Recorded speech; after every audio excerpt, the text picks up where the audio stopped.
Of course they don't know why, and there will always be another again. Almost 2,500 years ago, Plato said that only the dead will know the end of war. I didn't pay much of a price in Vietnam, and I feel a little guilty for that. Perhaps I was spared to tell a tranquil story that unfolded upon me without a scar or even a bad dream, but has provided a profundity of emotions that still dwell deep and resonate inside of me almost like a missed heartbeat. And I'm coming to that. Many professional soldiers who have been in the throes of life or death experiences may be forever branded by an incident, although it may have lasted only a minute or two. Later in one's reverie, those memories can come sparking back when ignited by something innocently said or something thought.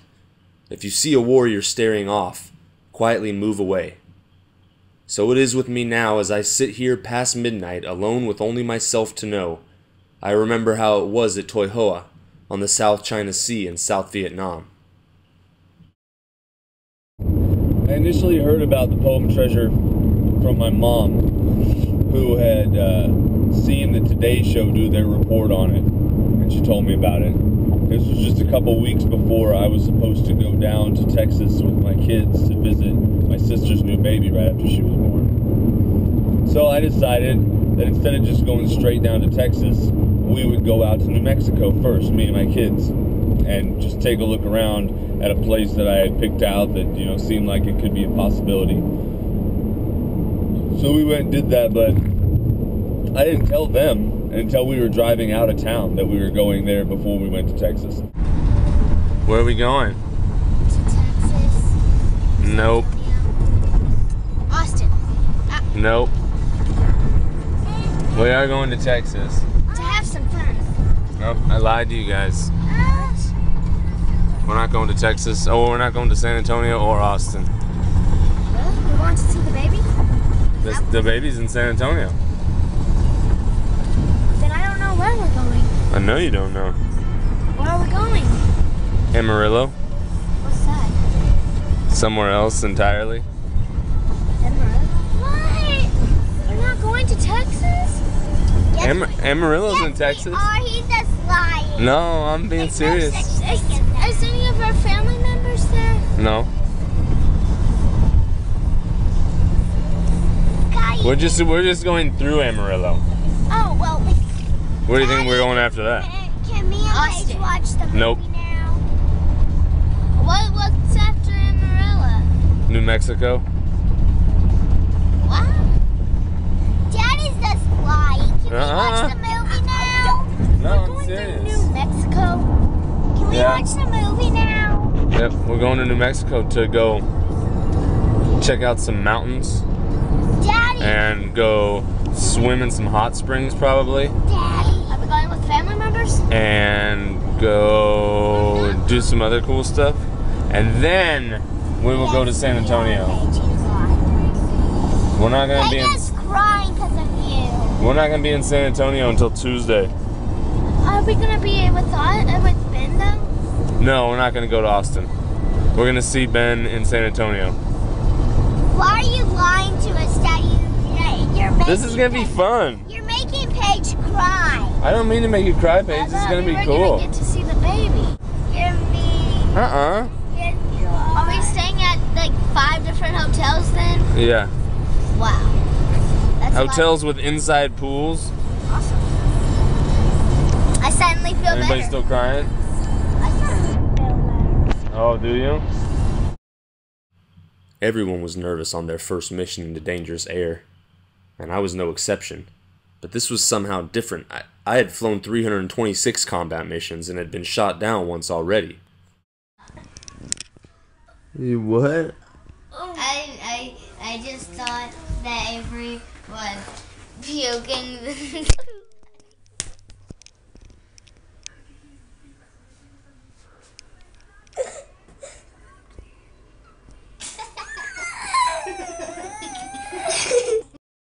This mission was scheduled to be my last because my year was almost up.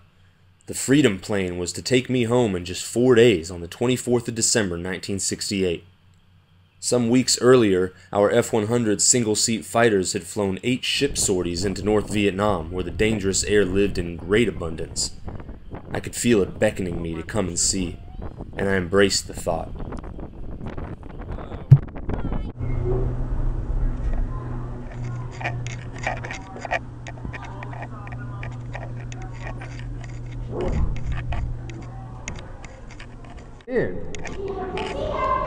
Oh, okay. I was like, Avery, what are you doing in there already? What?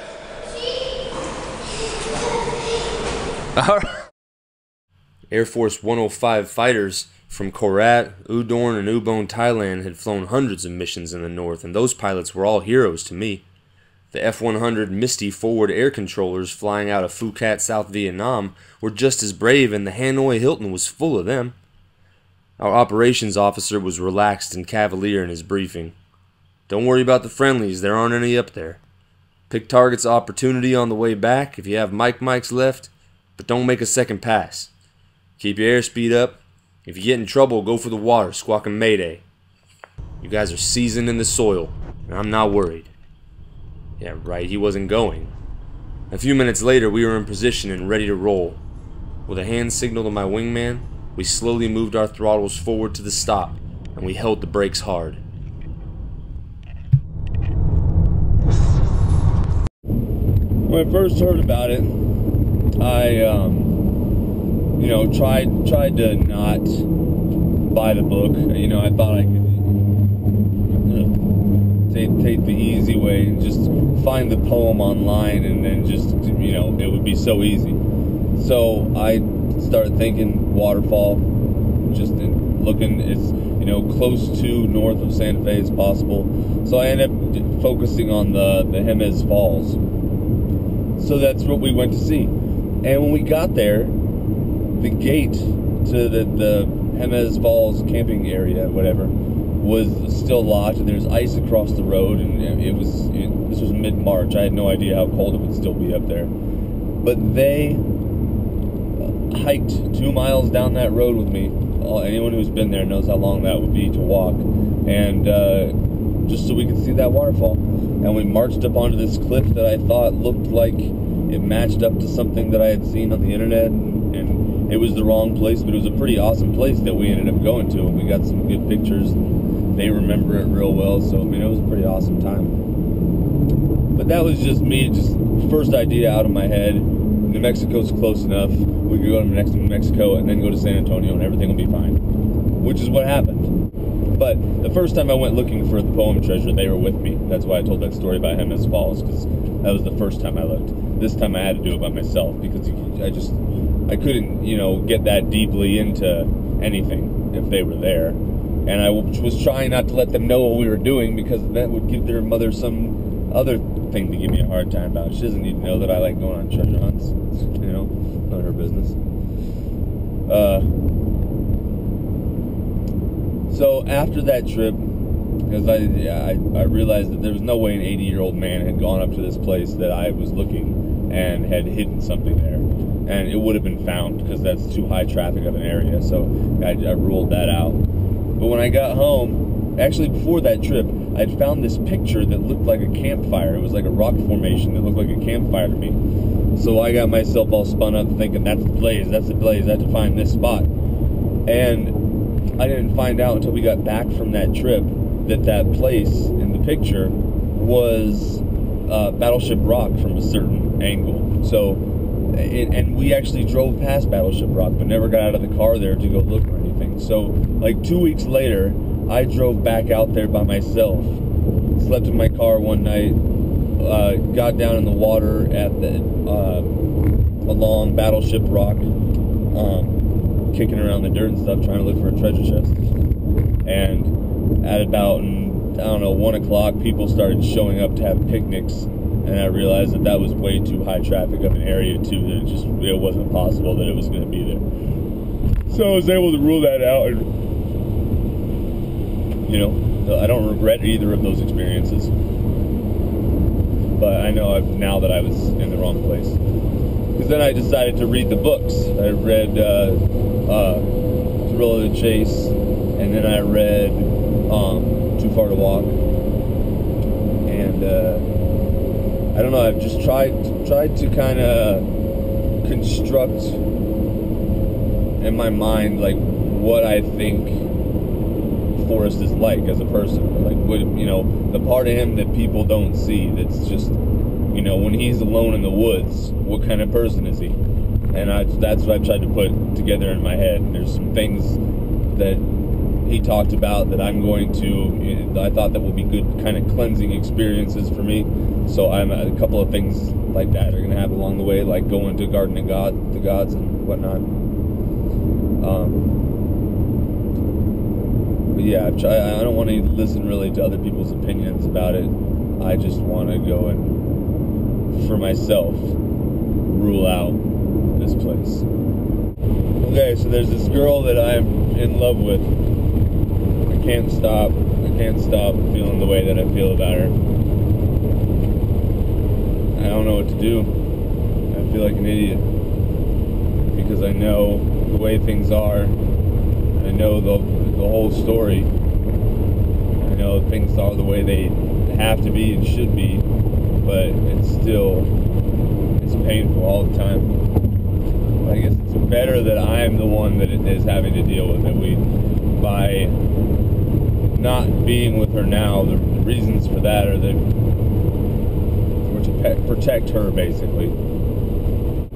This actually, I should point out that the time that when I met her was literally like days after my ex-wife and all of our daughters had moved out of our house to another area of town closer to her parents. We were moving out of our house, but I was still there by myself for like a month before we were completely moved out. I moved every bit of everything out of that house by myself. She just left. I don't think she ever went back to that house after that. But then likes to complain about how she had to start over from scratch when she got her own place, but neglects to remember that she told me she didn't want any of our stuff. So, I digress. They moved out because the girls had to start school. I thought that she was in a relationship, but she apparently was ready to be done with it.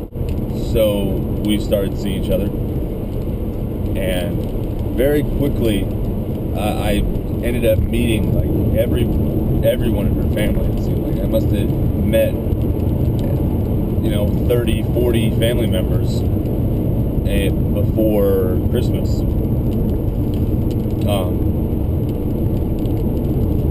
That was wild. But I mean, everybody was so completely awesome to me, and I was amazed by that. And still can't thank our parents, especially, enough for being the way they were toward me. Because I mean, she's 10 years younger than I am. She has brothers my age, so I imagine it was a little bit weird for her parents. And the fact that I had the history I have with kids and getting out of a 10-year marriage and stuff, they knew about all of that, but that they were able to approve of me. It's probably one of the most important things that I've achieved in my life was their approval. There's not much that I value above that.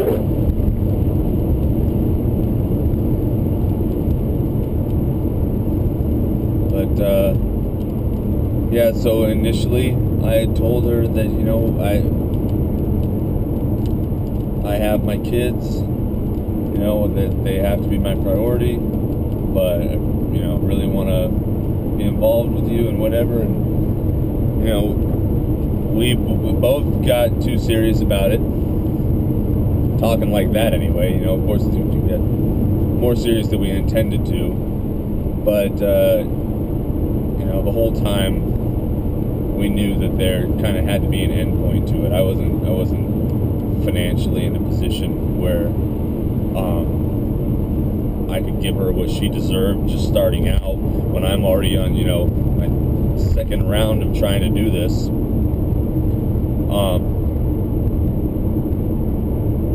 So it came to a point where she accepted that she wanted to look for something that had a better percentage of resulting in something long term.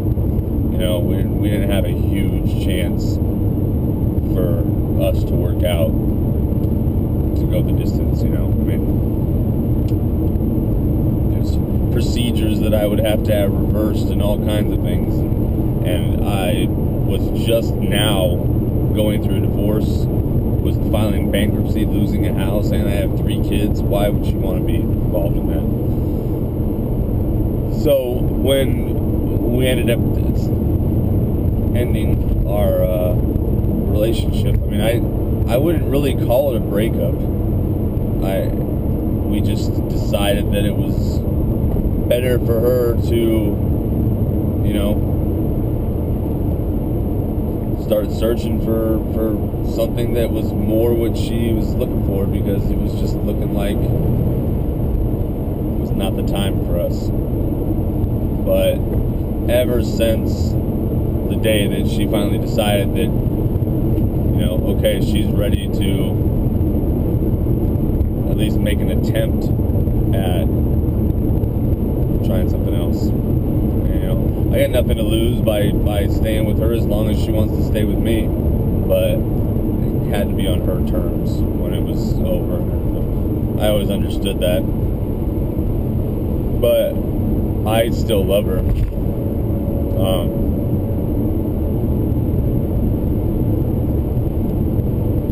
To look at it from the outside, I imagine it makes me look kind of like an idiot, because she's on her, you know, second relationship since us. Seems to be a pretty good thing. I don't know the guy at all, but I've tried to keep her, you know, at arm's reach. You know, I don't want her to let her get too far from me, just in case there is ever a time when I could make something happen. This, you know, is a shot at that. It's a major driving force, and why I'm doing this is because it gives me at least the possibility of having a chance with her, or even a chance to try with anybody else any day ever. You know, I really don't see how I could ask another woman to take on my situation unless I had something substantial to offer to the equation from the beginning, which at this time I do not. I just got all the responsibilities and all the baggage of the last 10 years that she doesn't need to just buy into and become part of my story when, you know, she hasn't had those 10 years to build whatever she's going to build in those 10 years. And I know that what she can do with those 10 years, she can do better than she could do it with me. So.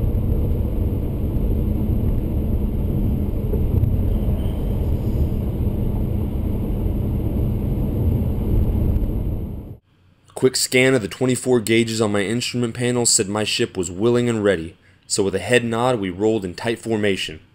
After 3 more seconds and another nod, we each moved our throttles outboard to the afterburner latch. I gotta figure out if there's anything out here.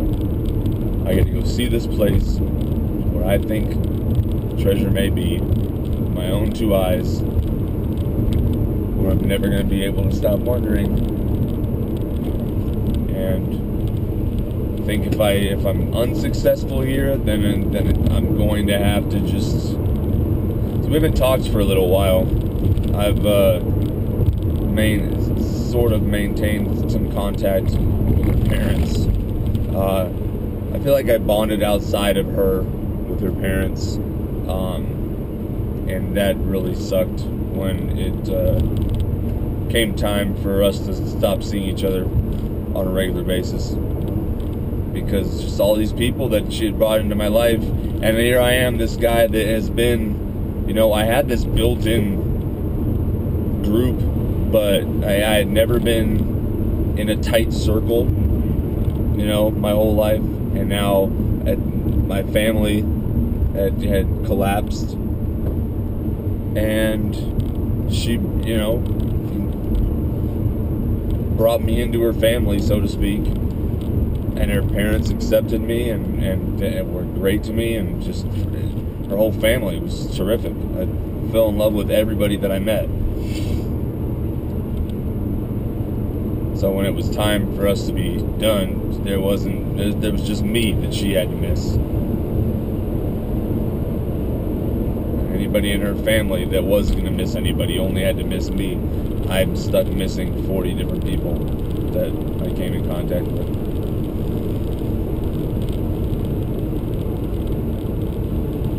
I don't know at this point what would happen if I came home with the treasure.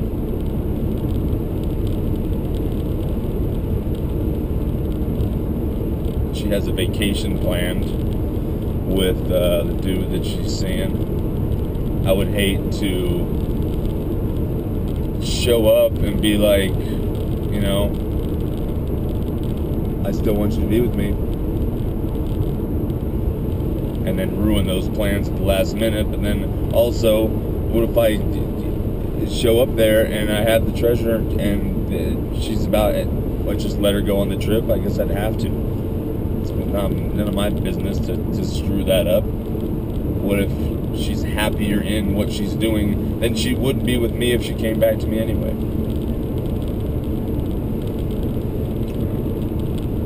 I don't feel like I should chase her when I get home. She'll find out about this. Everybody will find out about this.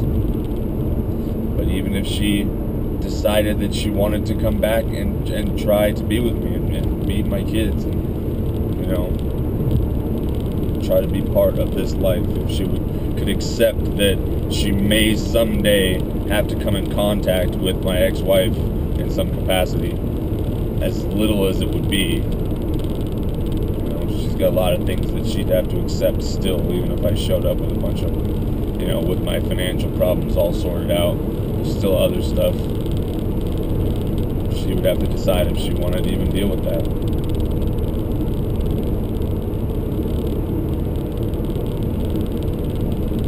I just know that everything that I felt about her, or thought that I felt about her, I still feel it. There's rarely 5 minutes that goes by that I don't think about her in some way. I don't understand why we would have met right then. At the first moment that I was back by myself and had the chance to choose somebody else if I wanted to spend my time with somebody else, she came along at that very moment.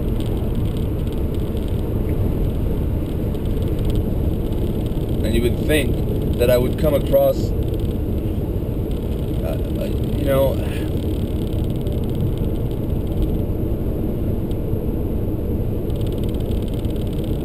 and all of the, and anytime I look at another woman in a, you know, magazine, TV, real life, whatever, nobody compares to her for me. I just see her all the time. I can't even think about being with somebody else.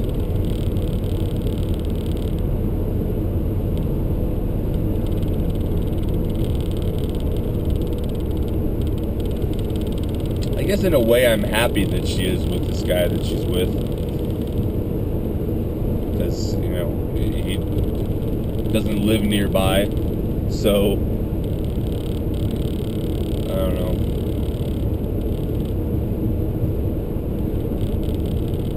It's not like she's seen a bunch of guys around here that I would have to, you know, it's really none of my business. But I can't shake the fact that, shake the thought that I think there's still a possibility there. And I wish I could find a way to figure out how she truly feels about me and the way that things ended and the way that things are now. Like, is she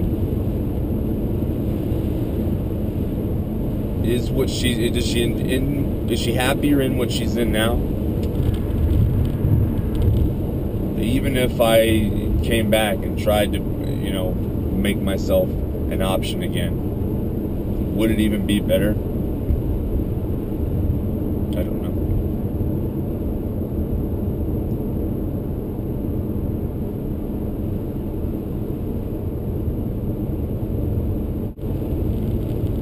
just know that I have to answer this question. I don't know what'll happen afterwards.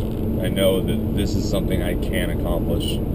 This is the one thing that I have control over of all the variables of this situation. And nothing else matters until I have an answer to this question. You know, if I search around for a few days and don't find it, then I have the trip home to figure out what my next move will be in life. Right now it's hard to think about anything else.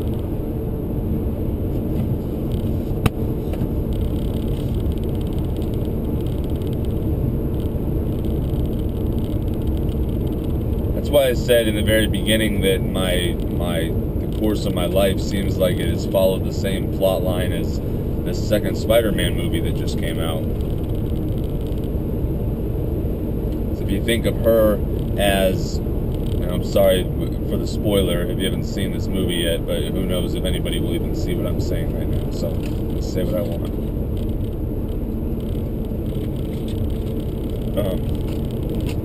I think of her as like the Gwen in my life. She's got to choose if she wants to accept being with the Spider-Man side of my life because she loves the Peter Parker side of my life.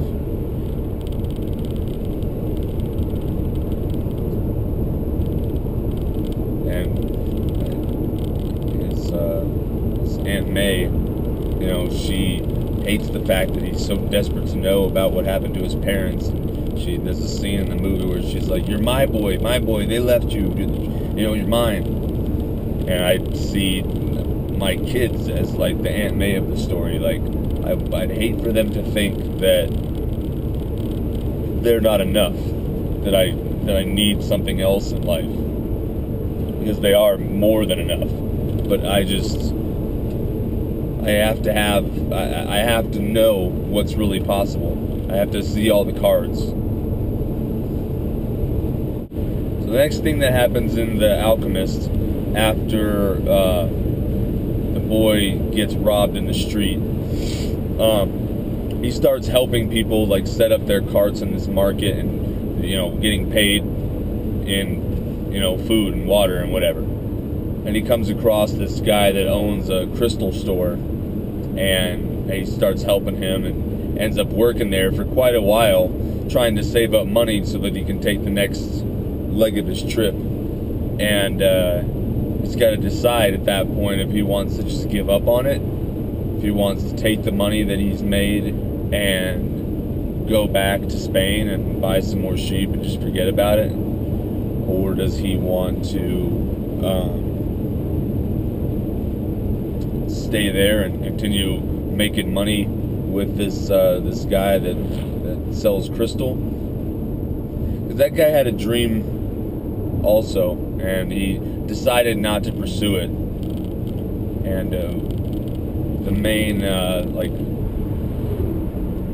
undertone of this whole story is about people and their your dreams. The author calls it your personal legend. And some people want to just think about it, but don't ever want to actually pursue it. And it talks about the fears that you have about whether you're worried that you won't find it, to find what you're looking for if you go in search of it. But then you might also be worried about what you'll do next if you do accomplish your personal mission, personal legend. And the guy that runs the crystal place, he had decided not to pursue his, and the boy decides that he needs to see this thing through. So I see that kind of as maybe like the first duty station kind of time in my life, when I was learning new things and really trying to get my bearings, and it just got kind of taken away from me again, which which happens to this guy. Once again, he keeps losing everything. Right after he gets it built up and gets close to a point where he's able to do what he needs to do, he just gets knocked back. And there's this in everyone's personal legend. There's going to be this like final obstacle that has to be overcome, and I feel like I'm at that place right now. Like, I feel like I have until she commits fully to this relationship or any other relationship. I feel like our relationship is kind of cold and dead. That's one way to put it. In medicine they say that you're not really dead until you're warm and dead, because somebody could be hypothermic and you warm them up and they're still alive. So you're not dead until you're cold. Until you're warm and dead. I feel like our relationship is in a cold and dead phase, because I haven't exhausted all the possibilities for ways that I could make it work. I think this trying to find a way to make this go my way before it's too late is where I am. And I feel like if I just can get to a point where I have the answers to all the questions, and I can make a real fully informed decision, instead of making a decision off of thinking this or thinking that. I have to answer this question. That's all there is to it.